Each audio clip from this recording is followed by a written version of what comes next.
It's an interesting day today.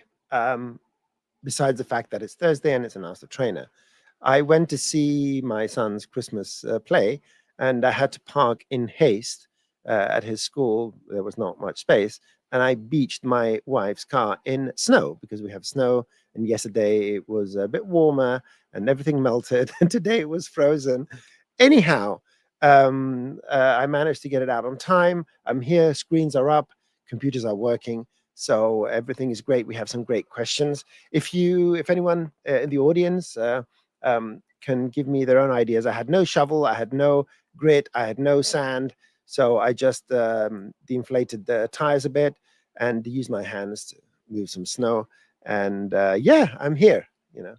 So it's interesting how documentaries and YouTube videos you watch become extremely helpful at the randomest of times. And all this to be here with you and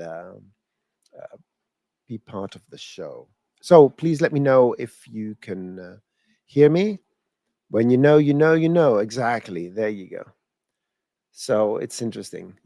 The next thing to try is to inflate tires using uh, a lighter fluid gas and a match or something like that. They do that in the Northern Europe, but that's a different breed of people up there.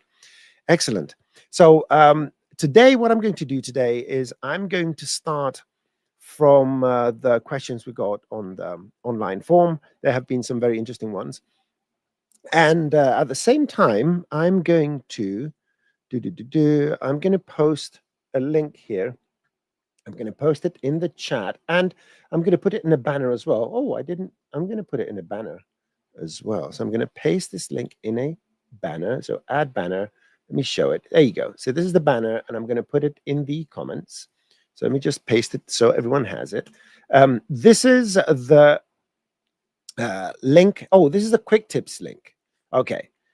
Oh yeah, I think I messed up. So this is the link I should give with a quick tip so that Maxon knows that whoever clicks this link saw it at a quick tip. So ignore this for now. They both take you to the same place. I'm going to give you another link.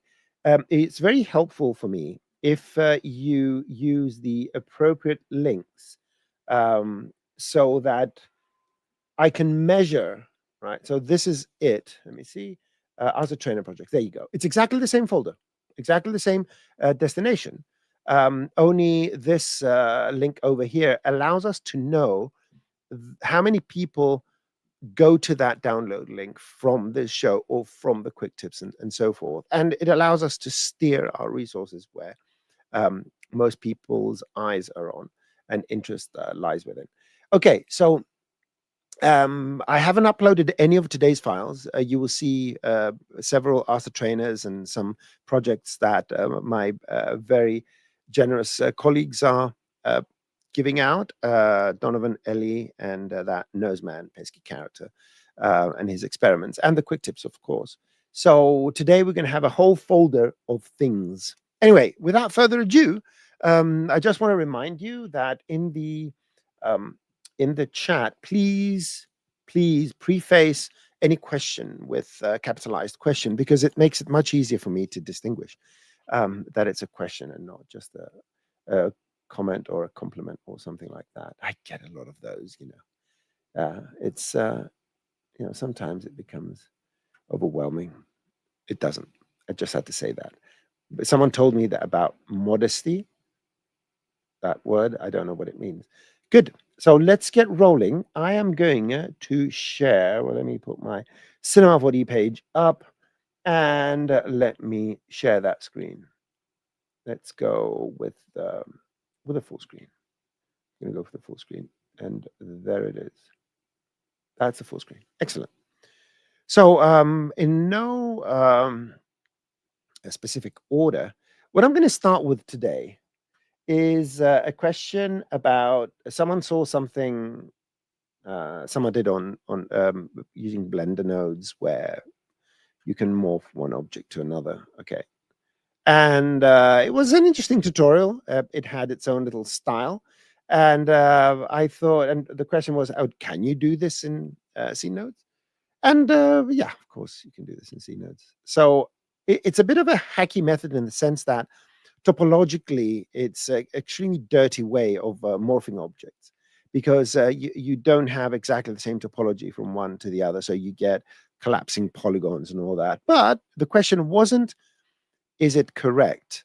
The question I got was, can we do it in scene nodes? And this file is going to be available. It's going to be called Morph Objects and so forth. I'm going to give you an overview, and then we're going to go and set it up. Of course, in Snowfall, you can do other things and actually make it work a bit better. So we just put it in a volume object. So let's go and check it out. Let's go. Okay, I'm going to go to my layout and select this. And it's fairly simple. This is the number of nodes we get. And as far as I skimmed through the other tutorial, it uses the closest point to find the point, the destination point where it needs to go. So that's what the idea behind this is, that you get one object, which is kind of subdivided here. So a cube. I want to move the platonic. So you have a platonic and you have a cube. And they're both heavily subdivided. They don't have the same number of polygons, but they have a lot. And what we do is we overlay one over the other in the sense that internally in the node system, I'm not doing any geometry transformations. So it thinks that all the point positions are from the 0, 0, 0 point. And yeah, let's go and set it up. Let's go and set this whole thing up. And hopefully, I'm actually going to do it in a new file. And if my brain goes woo-woo or something like that, I'm going to refer to that to redo it. Excellent. If you hear any noise outside, it's because I have contractors, which would have been done in of October. Thus is the life of contracting, actually being the subject of contracting. Anyway, builders, great artisans, but the weather here doesn't allow for the work to go as fast as possible. Excellent. So we don't care which one is going to morph into which one. We just want these two geometries. So let's go to the nodes thing here, and let's parse the points, because that's what we need to do. So again, I'm going to repeat what we're going to do just to make sure we understand. We're going to go through the points of one of these objects, okay? Let's say this object here. Now imagine that this platonic is in the middle, in between that. So I can make my cube, I guess, an X-ray or something. There you go. So let's say this point, right? This cube point. It's going to search the other object and find the closest point. I don't really know which one would be a close point. Something over here, for example. And it's going to try. I wish I could keep these points in one place, but imagine this point here trying to move to that point there on this triangle. Okay. I think the same. This one is going to go somewhere here. This one's going to go somewhere here. You know, this one here is going to go over here. This one's going to go over here. It just finds the closest point, and all it's going to do is move each and every one of the points of the cube to the closest position it finds on the other object. Whether it's going to create proper topology and all that, we do not care. That was not part of the brief. So let's do this now. So let's parse the two objects. I'm going to pass them as children. So as the technical terminology is, we're going to subordinate the two mesh objects under the generator, and the generator is going to consume the object and produce another object. Good. So let's get points info. The points info node is what gives us the information about the points and some polygons and all that. The only thing I want in this particular case is the positions of the points, nothing else. I said, see, I typed points and I chose the polygons. That is not, so info, and I want the points info. Why did I think I snatched the points? I didn't, obviously. So positions, that's all I need. Nothing else is going to be used for this exercise. So I want the positions of one object and the positions of the other object. Okay. So what I want to do is traverse all the points of the first object. Now, cube, platonic, right, let's go platonic. Let's say, so it's going to be the opposite. It's going to go from this one and find the closest one. on the cube. All right. So this is an array. It has those four squares, which means it's a series of numbers that contain all the points in vectors. I need to iterate through this. I don't know why. It's amazing. I was aiming for this, and I grabbed this. A bit of it's all that the excitement of getting your car out of the snow can mess with your faculties. Okay, so now what happens here? You see, this is a single dot. We are getting a cascade of these values. All right, and what do we want to do for these values here? Actually, I'm not even going to use the points info for the other one. I'm going to go and closest points. I'm going to find the closest points. Okay, so I can even remove this. I want to go one by one through the points of this object and find the nearest indices. So this is what this setup is doing. It's going through one by one all the points of our platonic. And for each point, it's finding the closest point on the geometry that's coming in from the second child, which is the cube, all these points of the cube, within these parameters. All the points that are within 100 centimeters, and only give me, I'm telling him, to only give me one neighbor. That means only the closest point. So you can ignore that last one. So it will give me an array, because we got those four dots, but it's only contain what the index of just one of the points of the cube, which is closest to each and every one of the points. Let's pass this one number, because I can't use as it is, because this is an array. So I need to get a get element, and the element I want, the only one is the 0. So I'm going to say from this array, get index 0. So here we have the index value of the point which was closest to the point that was being iterated in this iteration. And what I want to do now is find that point's position, because I want to move the point to that position. So I do need a points info for this one. And I need to get the element. I'm going to get the element separately. Get element. I'm going to get the element. So I want to get from this array, so from the points of the second object, the cube, I want to find the position of that point whose index is here, which means I need to take this index and feed it in here. Okay, so quickly again, bunch of points, rapid succession of points, position of one point, position of the other point, position of the third point, and so forth. Comparing it to the geometry of the second object and finding the one closest point which is nested in an array. We extract that one index from this array by using the index 0, and we're feeding that index to the array of points of the other object to find where each point needs to go. Now what we need to do is reconstruct the first object, but with the new positions, whatever these are. So I'm going to assemble a collection. And the reason is, for whatever programmatic reasons, when you have an iterate collection, it's good to close it off with an assemble collection. Whenever you see these squiggly, curly thingies, it's good to find the appropriate closing curly thingy. Okay. Now I'm assembling what collection? Well, it's an array of positions. You can either go here and go and say, go up to the top arrow, structure, array, blah, blah, blah. There's another way. Let's find an array here. This is an array. You drag this over here, you release, and say in the inputs, find data type. If you do this, then this node is going to set all these things for us. So now we can delete this. It's one. You can do it as a one-off. I'm going to feed this value here and just close the loop so the system knows where the loop occurs, right? So this is the loop here. Loop, loop, loop. In theory now, if I feed these point positions back to this object, I'm going to get an object that has the topology of the cube, but the positions of the platonic. Final, famous last words. So geometry op.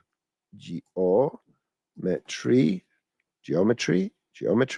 It's geometry property set. That's what I wanted. No, my brain is not functioning 100% today. So we feed all the geometry characteristics, which include selections and vertex maps and all that. And now we just change, because this is set to position, the points to that. Okay, and turn it on. There you go. So I may have done some sort of mistake here, but it doesn't really matter. Let's do the opposite.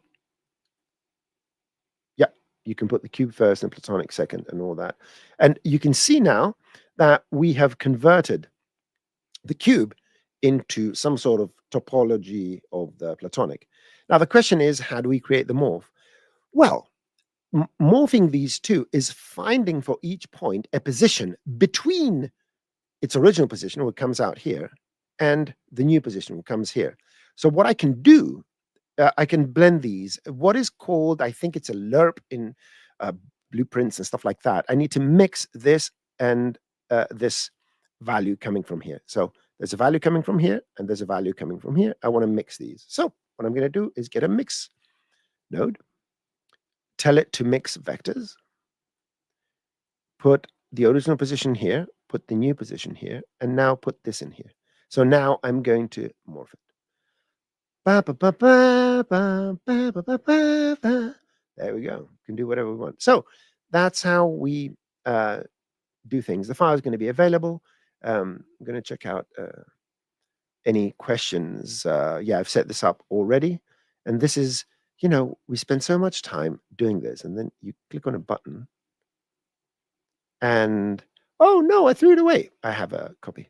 Excellent. So let me read the comments a bit, and let me read the comments. And oh, since we are here, what I'd like to do, I would like to, I'm going to do my little, I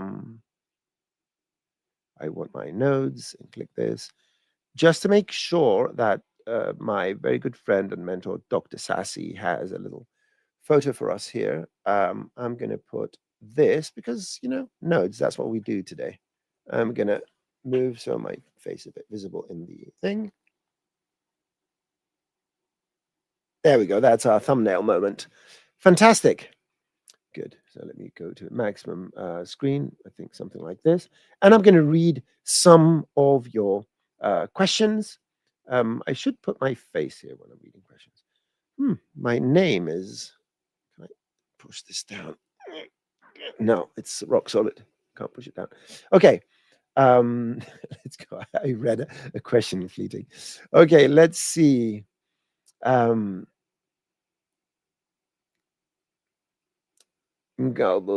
me see here. How to make particles spawn from Voronoi fracture pieces. Falls on another cube that fractures a particle. There's no, you know, that is not something we can easily set up. Depending on what you want to do, this is something we need to dig in deeper.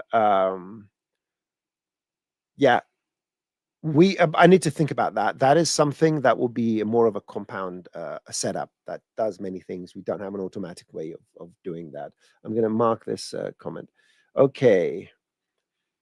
Hello. Where are we? Hello to everyone. Good morning, Big Beans. Sessions, yeah, from Basil. Excellent. Oh, this is an interesting one. Are we still giving out t-shirts? No. Yeah. So Drake, my friend, how are you? Okay, let's see the question here. I'm playing with a driven displacement, but I've been wrestling with obvious branding from gray value ramps and practice. I haven't played, so I'm going to be totally honest with you. I haven't played with the displacement quite yet. So I won't be able to help you right now, but I may do a quick tip or something like that, or discuss it with my very good buddy Ellie, and maybe she will do something for it. Okay. And I'm going to mark these. Okay. So the other question I had, let's go. Yeah, this is sort of yeah, it has to do with snowfall and snowdrift and so forth. I'm just going to skim over this a bit. What I found is an interesting way of creating nice vortices and all that with particles is using Pyro. So because we can use the Pyro Vect and other stuff as well, of course, and it's quite performant, and our own Pyro allows for interesting swirls and stuff going on. So what I would suggest is someone was floated a video as well where um, they were creating some uh, amazing particle noisy stuff and all that, and everything as far as I could tell was based on Pyro. So you can see there's the interesting swirls going on here, and yeah, you can see that the particles are moving really nicely. Just tweak your settings. But I will have this file that's very simplistic, though. But my general advice is if you want to do various natural phenomena with particles, start incorporating Pyro into your scene, because it has more of that gaseous fluid look, wind and stuff like that look like. And what else? And it's very fast because they both execute at the same time on the GPU. It's extremely fast. I'm going to have this file available for you later on. Okay, where are my morph objects? Bye bye, morph objects. Okay, um, let's see. Let's see. All right, there was a question about clones, and this is from Mahdi from Iran. Hello, hope you with us. If you're not, you're going to see this rendered. Let me find the cloner. Right. So the question was, I have a cloner that clones sweeps that contain a spline and a circle as a profile for that sweep. How can I make random or incremental radii for the circle profile for each clone? Where there are two ways. The old school way, which I prefer, is to have two sweeps with two different circles and use the cloner's blend mode to blend between these, because it's going to blend the attributes of each and every one of these. All right, let's quickly set this up in a new scene. The scene is available. So I've got a sweep with a certain circle, let's say with this radius, okay? So I'm going to make a copy of this and make the circle, let's say, make the circle the smallest value I want. So let's say 1 centimeter radius is the smallest, and the largest is 20. And I want to randomize between these two. So create your cloner and whatever distribution you want to do. Let's do this 1 and 10. Okay.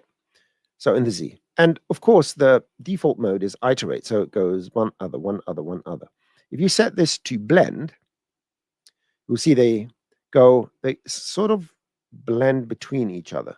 And now let's randomize this blend. To randomize this blend, you go to MoGraph, add a plane effector, make sure no other parameters are on. The only parameter you need is the modify clone.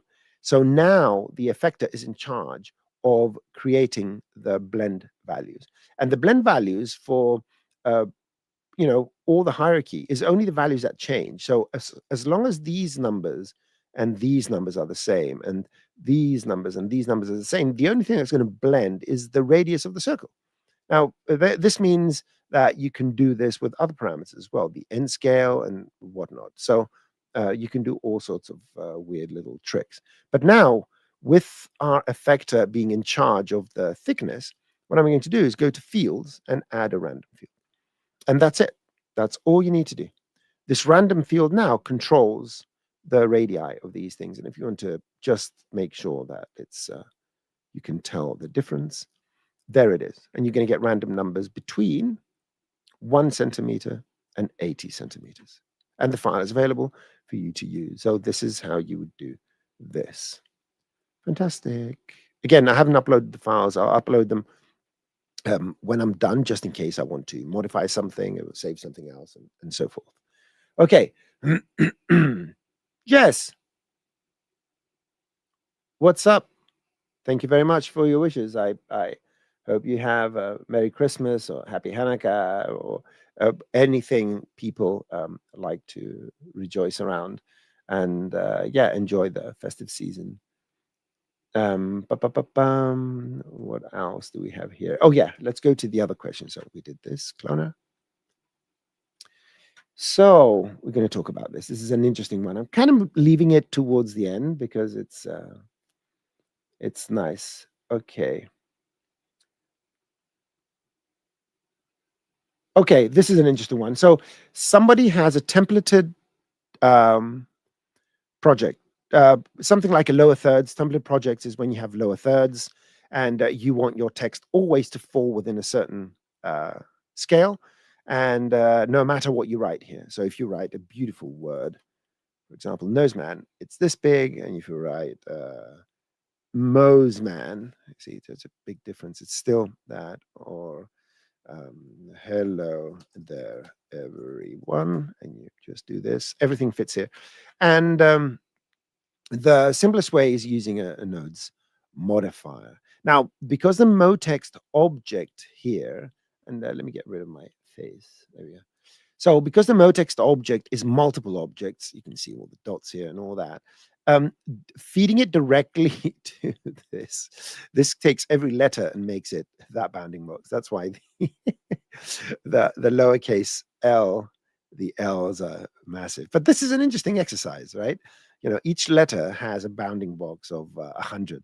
But nevertheless, if you want to treat something like geometry, just do that. Okay, and let me show you how to set this up. It's literally just one node, and it's called geometry resize. So let's grab this, and let's grab a rectangle. Rectangle. I just said rectangle.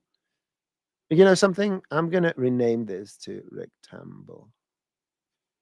MB rectangle, because I never make mistakes, so it's probably misspelled. There you go, art. So I'm gonna copy this and the rectangle. Okay. So I'm just doing this for a measure of size. You know, it's 500, so we can see that it's accurate. And it's going to create a modifier. So I'm going to go here and grab a Nodes modifier. It's like a deformer. You can do this with a generator as well. It doesn't really matter. And I'm going to do the typical null and make it a sibling. And in particles again, my nodes, resize, geometry resize. That's a particular node. Now, if you go to assets, some of these nodes, they have edit asset as group. If that is on, not all of them have this, but if that is on, you can do that, and then you can peek inside and see how did they do it, and they get bounding boxes, subtract, and all that. That is how I used to do this before I realized there was an action node that did this. But I enjoy doing stuff anyway. What you do, you pop any geometry in here, and you pop it out, and you can choose in its settings to have a target size on each and every one of the axes. And in this particular case, what I'm going to do is I'm just going to expose, there we go. I'm going to expose, control click on these things to expose these. Let's put this here and let's put this here. Good. And we should see the interface out there. It's just because I want to go full screen. And you will see that now that node, we have its parameters. Remember, this is a rectangle is 500. If I set this to 500, it will be that. And you can do it on the Y. So it's 500 on the Y, or on the Z. That's 500 on the Z. You can use a bounding box. You know, it can be not exactly orthogonal. There's more attributes there. That's why we can't see them. If you go to the actual node and you set this to, oh, here, there's my geometry node here, and oh, it doesn't have others. Interesting. I thought it had more thing, but in any case, this is how you do this. There's a file already, text bounding box. It just takes one node and use it. There's a lot of interesting pre-made stuff in the asset browser. Okay, let's go back quickly. Da, da, da, da. Yep, that's it. Hereafter, rectangle is now officially named rectangle. Dictionaries to update soon. Thank you very much. Good. Have a great time, and yeah, enjoy whatever you're doing, David. Let's continue with the other questions. Okay.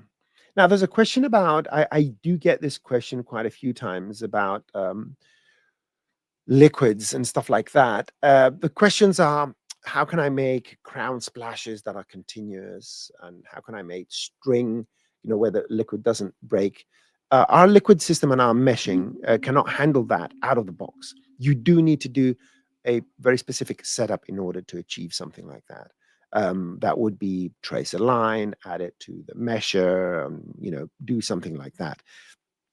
So it's not a liquid setup problem to solve anymore, and each case is its own, requires its own solution.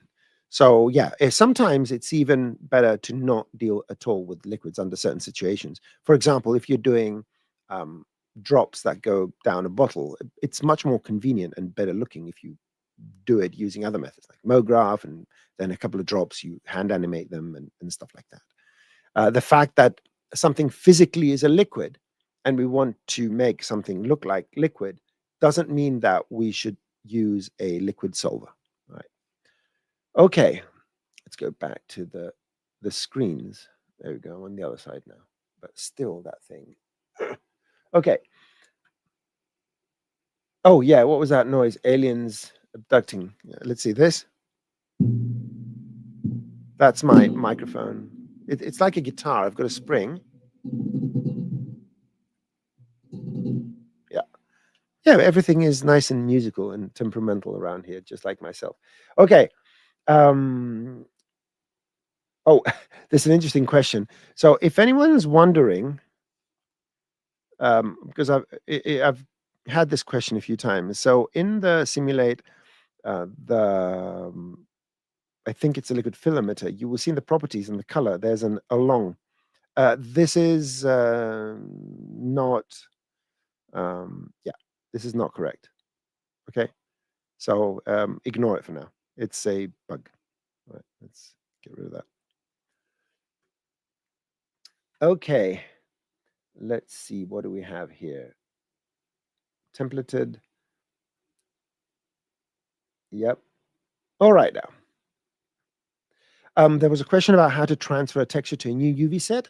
If you go and check out the quick tips, it's the quick tip I did, not for today, but I think it was last week. And it's been there for 250 years. And yeah, check out the quick tips. Always check out the quick tips and subscribe. So let's take a look at this. What I'm going to do here is I'm going to open up someone's Instagram page. I don't know the person. And this is Yati the Man. All right. This is a very interesting style here. All right. Very interesting style. It combines a high resolution render. It has pixelated elements, but it also has actual pixelated elements, right? Look at that. So this is properly rendered. You can see the highlights. They are, oh, did I just like it? Anyway, it doesn't matter. It's beautiful. You can see even the highlights are pixelated, but everything else is not. Whereas the other thing that comes in, boop, this is pixelated. And the question was, can you make these things and so forth? Of course you can, but it's not an automatic thing. So I went off and set up, I made this looping animation. It took me the best of 10 minutes to do, including drinking coffee. So, cheers. So 33 frames. And what the premise of this is I want this guy, only this guy, to be high resolution and everything else to be pixelated, everything else around him. And this is how this looks. So what I did, so this is high res, art, and I'm going to show you the whole scene. Let me go. I think it's here. I'm going to go combine scene. So this is the combined scene. All right, same scene. It's not IPR. It's going to render. Come on. There you go. So this is the combined scene. I'm not going to complicate things too much with takes and all that. I'm going to create two scenes. One scene is going to be everything except the character. And in order to do that, you just go to whatever your character model is. I do not want to remove his reflections and all that nice stuff. So I'm going to go add a redshift object tag, and in the visibility, override the primary ray visibility. What this will do is the only part of that object or hierarchy that won't be visible to camera is the direct visibility to the camera. Everything else, whether it's a shadow, whether it's a reflection, whether it's occlusion and all that stuff is going to stay. So this is one scene, and I've named it what did I name it? It's the pixel art scene. All right, it's the yes, and the other one is only going to contain the actual character. So see, and what I've done here is actually the opposite. I've excluded everything else from primary, and I'm just creating an alpha channel. And this is a combination of two renders. So before I went off to my son's plate, I fired up After Effects. This is where I managed to get, but I've got everything rendered. So let's go here and load these. Go to, oh, this is from, yeah, there we go. So we need to go to the man renders, and let's open the XR sequence. Doom, and let's open the other one, which is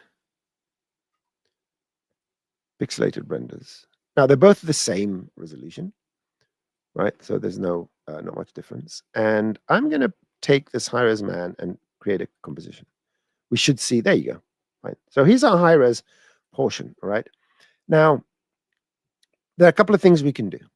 We can put this underneath, and you can see now it's combined nicely. I haven't I didn't set up my colors, so it's going to be a bit dark. I need to go here and just interpret these. Let's go to interpret. Am I using color management here? I don't even. It's a new project.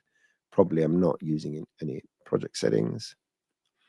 Just want to make sure that in the color I'm using this is 1.2. Working color space. What did I render? Is it sRGB? I don't see. I didn't set it up for this, so I'm not sure. I don't want all these. I just want the typical sRGB. Where's my sRGB? Scene linear? No, it's not scene linear. Where's sRGB? Has this changed? I don't remember all these things over here. I just need a simple sRGB, nothing else. All right, it doesn't matter. Doesn't matter. I'm not going to be looking for sRGB or anything like that now. Forget about it. So yeah, that's how I want it. I want it dark. All you have to do is go to the background, end of the list. Yeah, I'm not going to go to the end of the list. I'm too lazy, and your time is too valuable to go to the end of the list. So the background now, you can do whatever you want to it.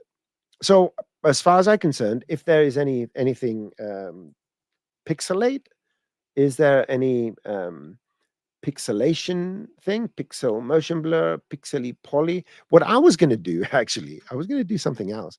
I was going to go and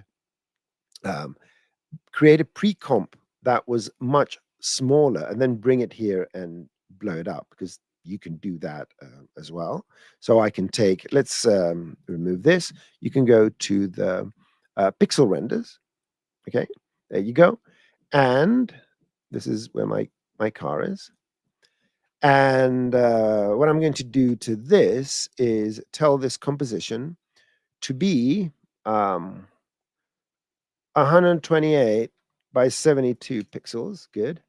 That's my composition. I'm going to take all this here and scale it down. 10 times. I think I need to scale it down 10 times. So the transform should be 10%, correct? Correct, 10%. There we go. And you can see it's all pixely, right? There you go. It's nice and pixely.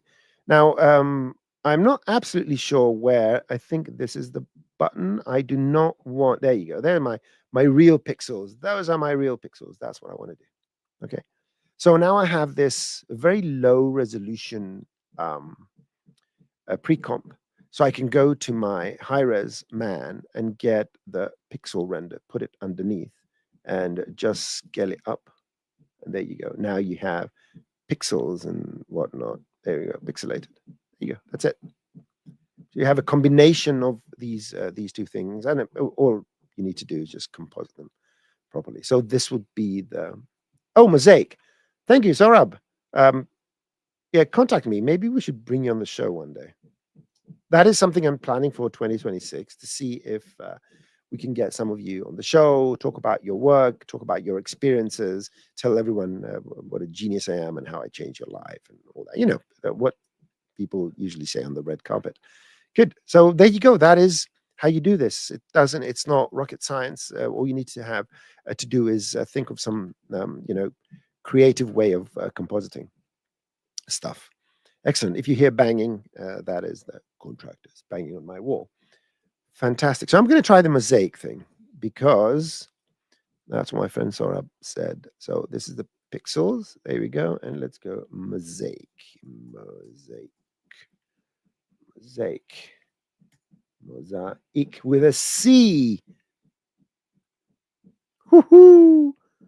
Mosaic. Okay. Oh, interesting. Okay. I'm sure people know how to do this.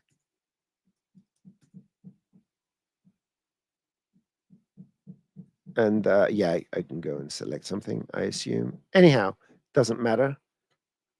Bye-bye. Mosaic. Oh, there's Mosaic. Why did fractal noise come into play? How did I do that? Anyway, I'm confused with certain things. And it has all sorts of different colors and all that. Tritone. I don't want tritone.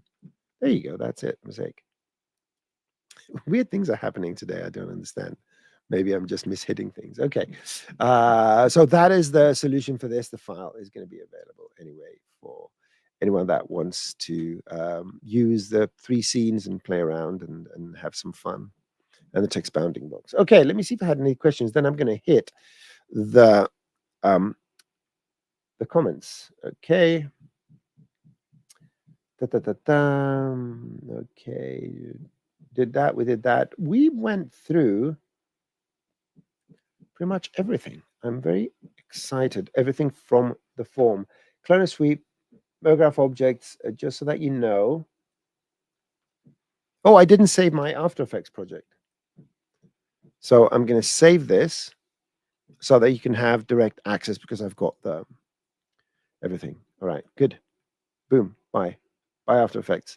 So yeah, these are going to be all the files I'm going to give you today. It's got the renders, it's got the man renders, the pixelated renders, the After Effects, the whole shebang. Maybe I should zip these up. So I'm going to do this live while we are sitting here. I'm just going to right click. Everything happens live. Everything is interactive. I'm going to add to archive and press OK. So you're going to have a zippity zip folder in there. So you can download things quickly. Excellent. So Sohrab actually spelled it properly. I didn't. Good. Let's go up to the questions now.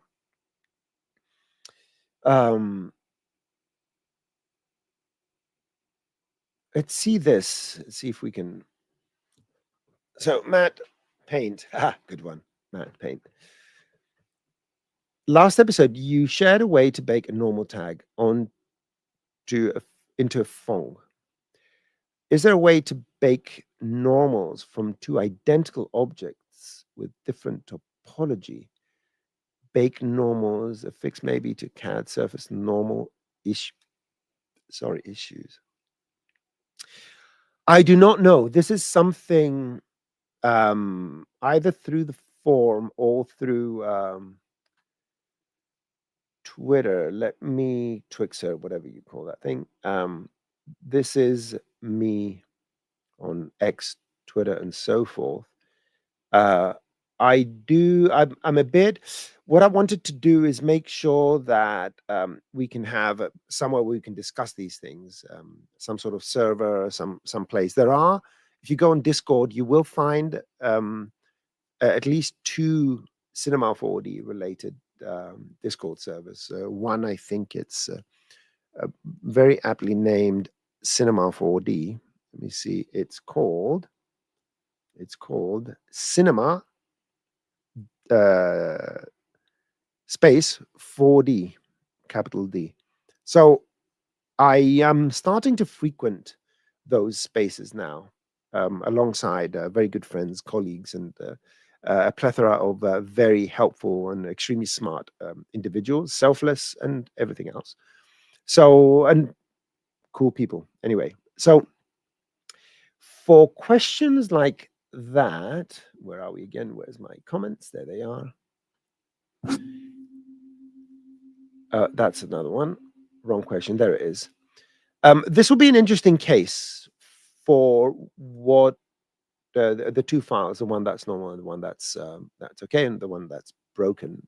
I'd love to see if something like that can be developed as a workflow, or there's a methodology we can use. So we do need to find our way to bring us closer to you. The downloads repository is one way, and we're going to try and improve even more throughout 2026. For anyone that doesn't know, there's a very active forum, or this university forum, which is 100% being taken care of by the magnificent Dr. Sassy, mythical creature of immense knowledge and kindness. You don't find them anymore. It's just like unicorns. And yeah, I will start working with Dr. Sassy on this so we can provide more support. But we do need to find a way to consolidate all these things. If you have any ideas, please let me know on the various socials. Okay. Oh, good. Drake is providing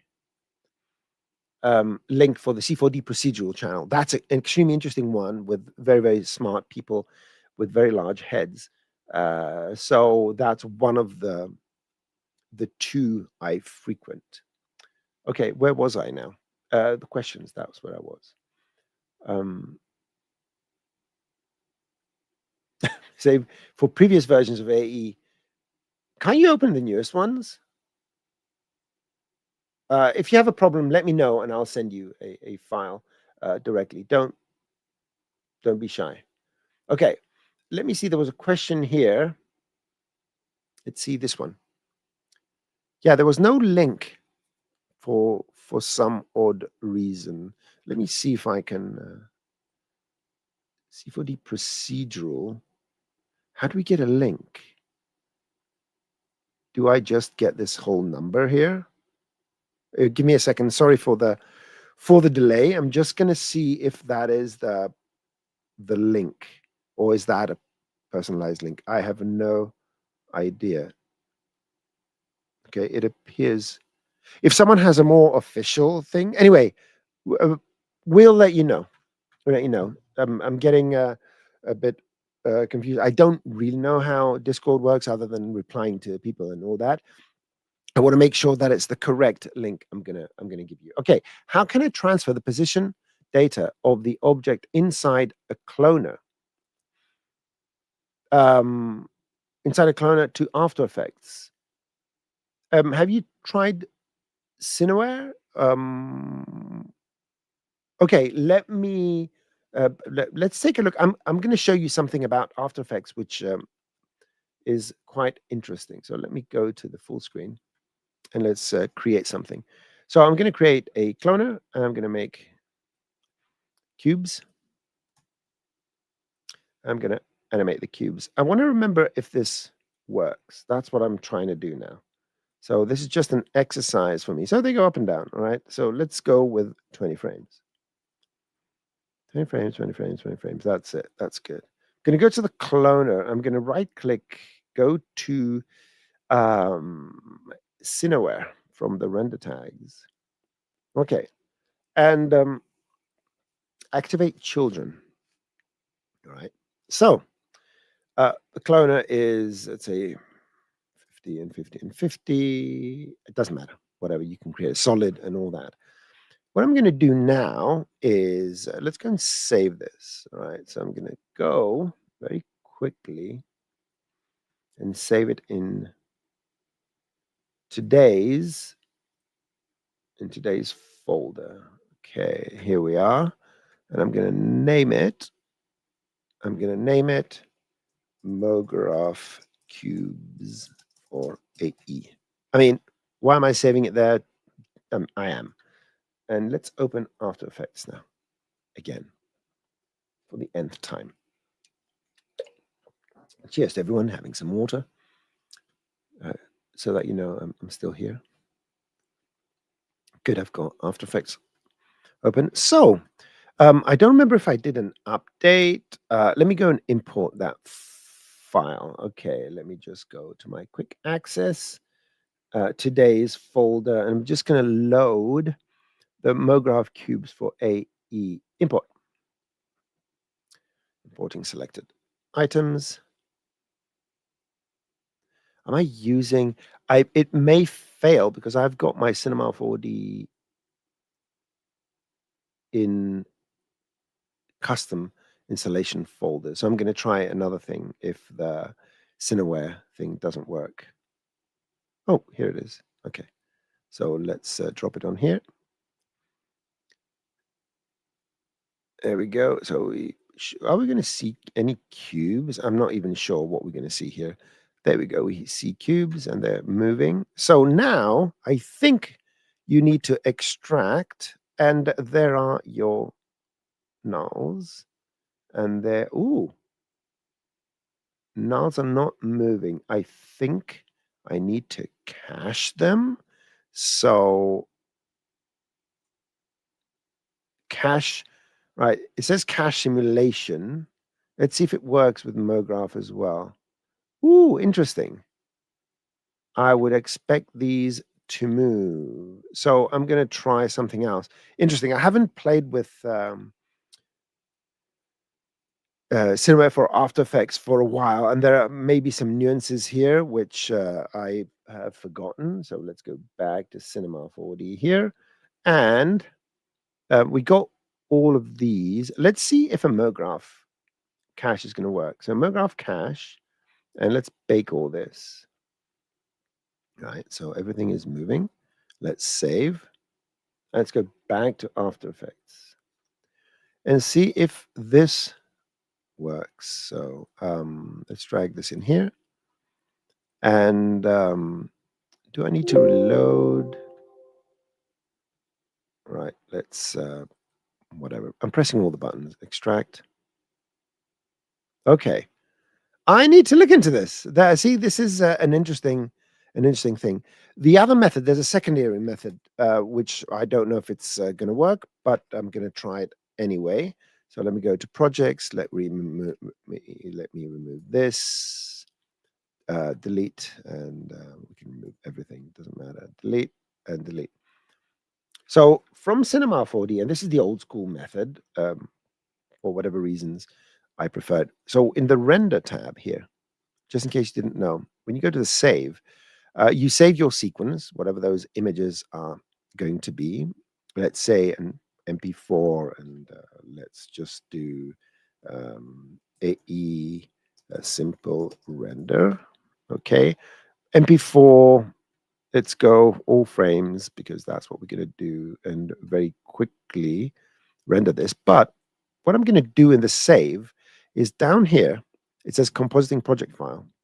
And you can save this even absent of the render, but it is going to record certain things. So include 3D data. You can choose between these softwares. You can just save that project file. Now, I'm not going to render for now. I'm just going to save that project file. It's going to save it in the same folder. It's going to ask us here, MoGraph cubes for AEC. See that? After Effects composition. And this AEC file, to import AEC files, you need to make sure that your After Effects has a plugin. So if you go to, I'm opening up the Cinema 4D location. So this is my Cinema 4D installation folder, okay? And somewhere here it has a resource. It's not here. It's Exchange plugins. There you go. Exchange plugins, After Effects, and you need to install this in your After Effects folder. Let's see if mine has it installed. It's your typical After Effects folder. So let's see if I can open the AEC file here. Yep, it was open, and it creates a composition, and it creates an MP4. It doesn't exist because I didn't render anything. And there you go. So the old school method works. And if I rendered that thing out, they will align. So my suggestion is use this method. Okay, excellent. So I'm just going to, let's save this. Save it as AE with nulls. It's going to be a mess. That folder is going to be a mess. That's going to be so much fun for you to decipher. In any case, yeah, that's the way you would do this. Excellent. That was a question from the Istanbul 78. Okay. Anything else? What do we have here?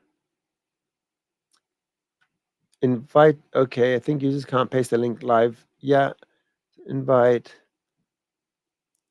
Cineware still uses R25. No, it's always the latest version as far as I know. Anyway,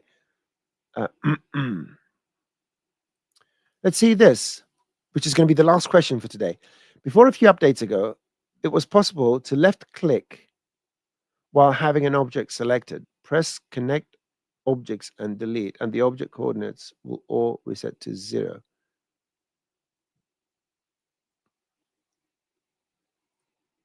I think, let's see if I understand this new file.